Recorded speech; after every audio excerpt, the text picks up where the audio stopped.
Early this morning, the Martin Place siege ended with the death of the lone gunman and, tragically, the loss of 2 hostages, innocent Australians caught up in the horror of yesterday.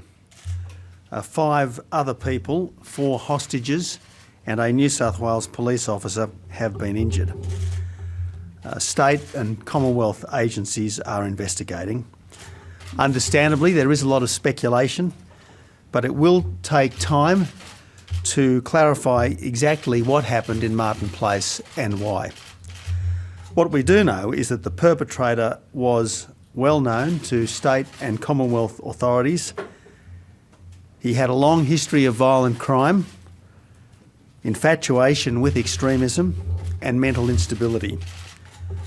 We know that he sent offensive letters to the families of Australian soldiers killed in Afghanistan and was found guilty of offences related to this. We also know that he posted graphic extremist material online. As the siege unfolded yesterday, he sought to cloak his actions with the symbolism of the ISIL death cult. Tragically, there are people in our community ready to engage in politically motivated violence. The events in Martin Place also show that we are ready to deal with these people professionally and with the full force of law. I want to thank the New South Wales Police and all the other agencies involved for their professionalism and courage.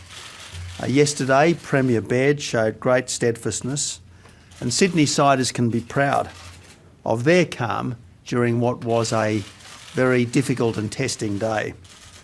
Australians should be reassured by the way our law enforcement and security agencies responded to this brush with terrorism. There is nothing more Australian than dropping in at the local cafe for a morning coffee, and it's tragic beyond words that people going about their everyday business should have been caught up in such a horrific incident. Our hearts go out to all of those caught up in this appalling incident and their loved ones. On behalf of all Australians, I extend my sympathy to the families of the 2 hostages who died overnight. These events do demonstrate that even a country as free, as open, as generous and as safe as ours is vulnerable to acts of politically motivated violence. But they also remind us that Australia and Australians are resilient and we are ready to respond. Now, I do intend to go to Sydney early in the afternoon to be further briefed by New South Wales Police and other security agencies. I also intend to say thank you as best I can in person to New South Wales police officers and others involved in this appalling incident.